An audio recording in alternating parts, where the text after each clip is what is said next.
Estamos de volta aqui no Papo com Ela e hoje a gente conversa sobre o hábito da leitura, o impacto que esse hábito traz para a vida das pessoas. E para isso a gente recebe aqui a coordenadora das Bibliotecas Públicas Saber com Sabor, a Edivair Pereira Alves, e também a analista de programas sociais e culturais do SESC, a Lívia Ribeiro. Lívia, a gente falava no primeiro bloco um pouquinho sobre o papel dos pais, né, para incutir esse hábito nas nossas crianças. O que você gostaria de dizer a respeito disso, né? De que forma a gente pode trabalhar isso mais intensamente? Eu acho que tem uma perspectiva que a gente tem que sempre pensar quando a gente trabalha leitura. Todo o processo de leitura, ele pode ser um processo mediado. O que significa ser um processo mediado? Ser um processo de compartilhamento de saberes. E nesse caso, os pais são compartilhadores desses saberes. E aí é muito interessante a gente pensar que os pais têm aí uma possibilidade de compartilhar esses saberes de muitas formas, seja um livro digital, seja um livro impresso, mas que tenha passado pelo crivo desses pais e que esses pais também possam oferecer às crianças um tempo de compartilhamento. Antigamente a gente usava muito a mesa do jantar como um espaço de compartilhar, de conversar sobre o seu dia a dia e tudo mais. O espaço do livro, ele também é um espaço para isso, para você compartilhar situações, medos, enfim, tudo está permeado dentro de um livro. Então, os pais, como mediadores desse processo, vão acompanhar os seus filhos ao longo da vida. Não vai ser só enquanto ele tem 2 anos, porque um leitor com 2 anos, ele já é capaz de escolher os seus próprios livros. Ele tem essa autonomia.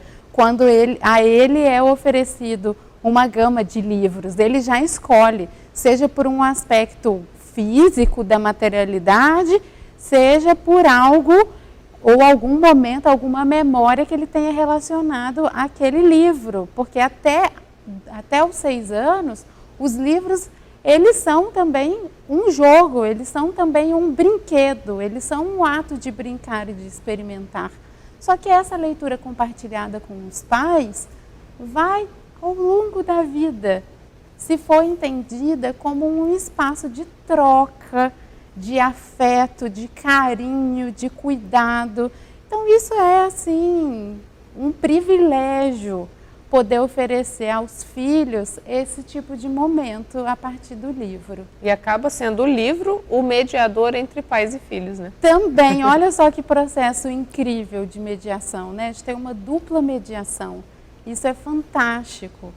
E muitas vezes os relatos que eu tenho dos pais que fazem esse tipo de ação, nossa, Lívia, que livro profundo, sobretudo nos infantos juvenis, que às vezes a gente só categoriza como infanto juvenil, mas que trata de assuntos que nós, como adultos, precisamos rever e nos modificar para compartilhar com o outro, às vezes simplificar um determinado assunto que até para nós é complexo.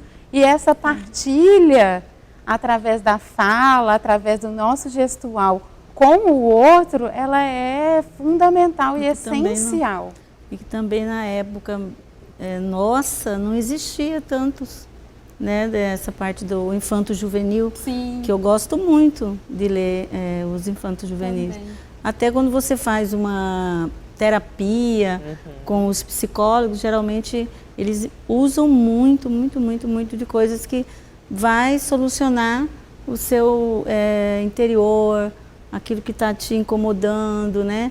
Buscar resolver certos conflitos pessoais. Presentes, né? Edivair, você disse pra gente no primeiro bloco, assim, muitas pessoas dizem para mim, as bibliotecas vão acabar, né? Como que a gente enxerga a tecnologia como aliada nesse processo de leitura, né? Porque muitas vezes ela também é uma forma de não ter acesso à leitura. Porque aí eu vou para uma rede social, eu vou para um jogo, né? Então, como usar essa tecnologia ao nosso favor? Olha só, e essa parte hoje dessa tecnologia e da forma que está sendo usada é preocupante perante aos livros. Então, o que nós vamos criar para que nós trabalhamos dentro? Se a família, ela, para mim, é a primeira a prejudicar esse andamento. Porque criança com 2 anos, 3 anos, elas já se alimentam com o celular e com os vídeos, né? E para tirar não é fácil, eu tenho por experiência. Então, com certeza, vai ter um momento que vai, tipo assim, não vai, como a televisão surgiu, que a televisão ia tomar o lugar da família, hoje a televisão já está mais ou menos, todo mundo já sabe como usar. Quer usar, desliga e vai embora. Espero que aconteça a mesma coisa com as redes sociais, que as pessoas vão ter noção e observar que aquilo ali não é tudo, que aquele deslumbramento possa passar, porque realmente, se não tomar uma providência na escola mesmo, eu sou a favor da proibição, porque a criança realmente, ela sai do seu mundo quando ela está no celular, da sua responsabilidade de fazer as atividades, as tarefas de casa, né, que são feitas para elas, que a mãe deixa, chega, não estão prontas, porque está realmente no celular. Alguns acidentes até fatais que a gente vê, que pessoas que ficam no celular, deixa a panela no fogo, vamos dizer isso. Coisas bem cotidianas, que até chegar nas bibliotecas, ele não vai sair dali, que passa 2 dias conectados. Então, e vendo o quê?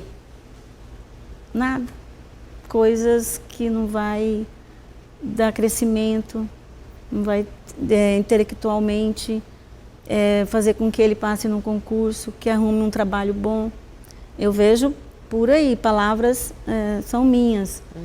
A biblioteca, realmente, ela cai um pouco, as visitações. Então, nós temos responsabilidade muito grande de criar momentos. Buscar a criança lá na periferia e levar. Nós fazemos isso na secretaria. Projetos que você pega o ônibus, as crianças vêm, vamos conhecer, vamos fazer uma city tour nas bibliotecas. Estamos fazendo. Então, buscar esse acesso. Proibir o telefone, não. Ter horas para isso. Tem horas para o livro, olha para a tecnologia, horas para as atividades. Dividir o tempo, né? Dividir o tempo. Eu creio que realmente está prejudicando essa coisa tão legal que é a biblioteca, os momentos com a família, buscar aí, fazer isso que eu tinha falado antes, desculpa, falado antes da visita. Tem gente que se assusta, fala, a biblioteca abre sábado e domingo. Quem que quer trabalhar sábado e domingo numa biblioteca? Né? E não conhece, né? Nós estamos aí para divulgar também, né? Que a televisão, a mídia é isso, realmente ajuda, né? Ajudar nessa busca pela essa saída, né, realmente. Lívia, a tecnologia, ela pode ser uma aliada no sentido de facilitar o acesso? Como a Edvair disse para a gente, o valor do livro impresso muitas vezes é um impeditivo, né, para que a pessoa possa ter esse momento de leitura. Olha, com certeza. Enquanto Edvair falava, eu lembrava das inúmeras bibliotecas digitais que hoje nós temos. E isso facilita muito. Sejam livros técnicos, sejam livros de literatura, que já estão disponíveis, né, legalmente. E aí isso é um grande ganho para a população que tem acesso à internet e que pode se inserir na leitura a partir desses livros. E isso eu vejo com ótimos olhos, eu acho que é um grande potencial. E também não é só o caso das bibliotecas digitais, a gente vê um mercado editorial também se reinventando, né? Então a gente sabe que o preço de um livro físico hoje é realmente caro, então para ele chegar no consumidor, o último, ele sai num preço que às vezes não é tão acessível a todos. O e-book ele vem um pouco para tentar dar uma maleabilidade para esse sistema livresco que é caro no Brasil e no mundo, né? E tudo por conta do material, das técnicas de impressão e tudo mais. Então, os e-books já fazem aí um papel importantíssimo dentro da nossa sociedade leitora. E não só isso, a gente também tem os inúmeros blogs, a gente vê também as tecnologias e, sobretudo, as redes sociais com muita força no que tange à literatura em si. Então, as pessoas usam os seus próprios perfis, por exemplo, no Facebook, para produzir literatura. Eu sou um poeta autônomo, eu escrevo toda semana como se fosse um diário os meus textos, e ali eles recebem um feedback automático. É muito bom esse poema, não é? E tudo mais. Fora isso, os inúmeros blogs que a gente tem e que tem ali conteúdos que são acessíveis. Então, quanto à questão da tecnologia, eu acho que é a gente saber um pouco aproveitar e usar, porque realmente existem aí vários meios dentro do espaço digital que são muito profícuos ao incentivo da leitura. E aí basta a gente fazer aí um papel educativo de como usar essas ferramentas hoje para atrair esses leitores. E como nós, que viemos de uma tradição do livro impresso, também estamos transitando para esse livro que é digital. Então, é ter essa flexibilidade, é observar, e às vezes os jovens, eles são mais inteirados que nós mesmos, né? Então, eles leem as fanfics, são alucinados com os conteúdos narrativos digitais que podem se alterar o tempo inteiro. Eles participam de jogos coletivos que são grandes construções de narrativas a partir do jogo em si.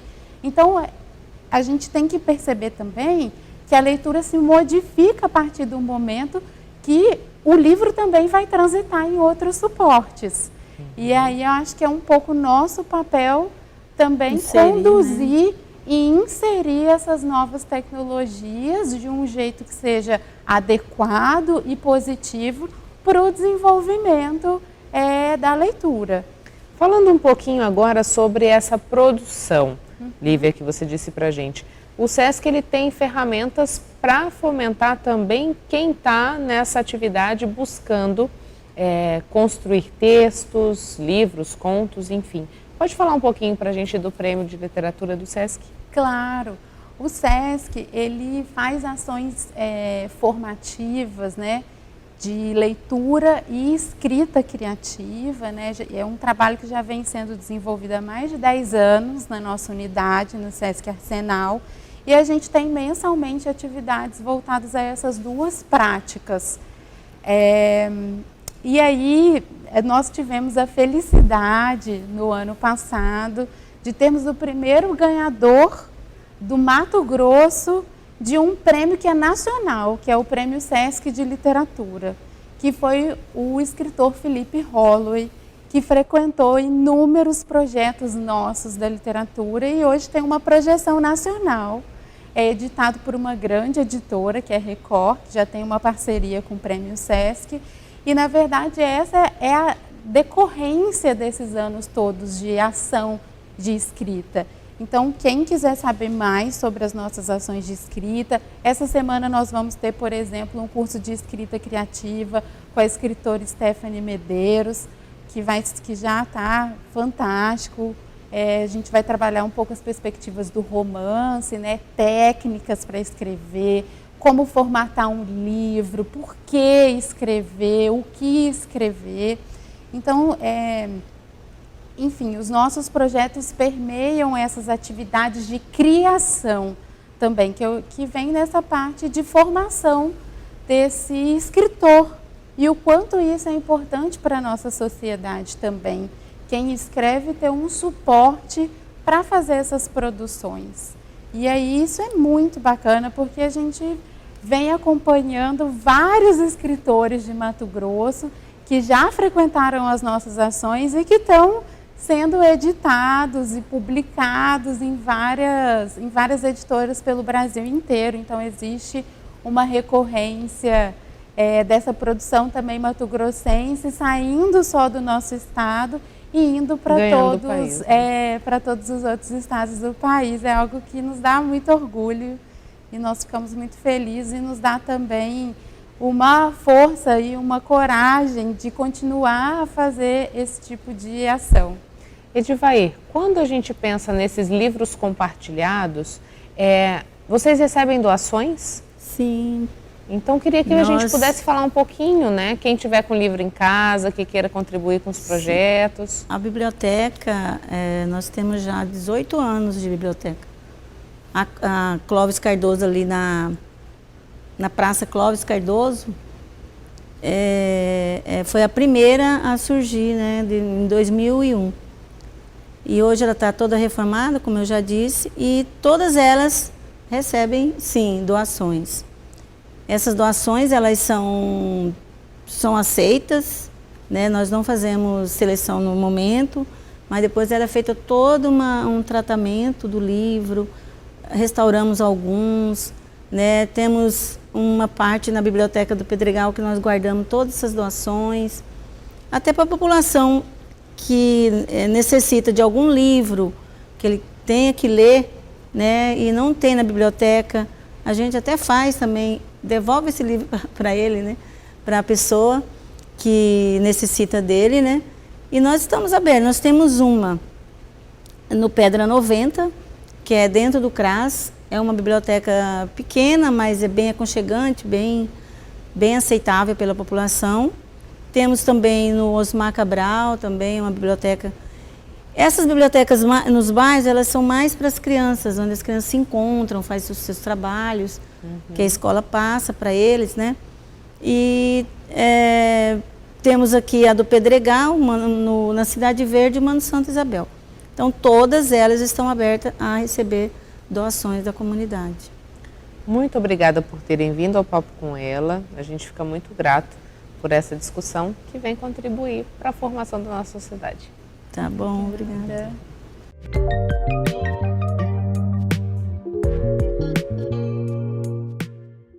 A dica literária de hoje é o livro Passagem Estreita, de Divanise Carbonieri, que aborda um universo de mulheres marginais, subterrâneas, rebaixadas a uma condição ínfima na sociedade, que protagonizam histórias de luta, violência e superação.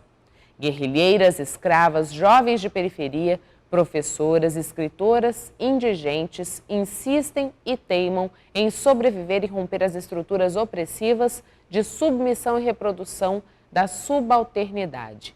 Divanise Carbonieri é doutora em Letras pela Universidade de São Paulo e atua como professora de literatura da língua inglesa na UFMT. É poeta e escritora. O livro é editado pela Carline Caniato. Intervalo e a gente volta daqui a pouquinho.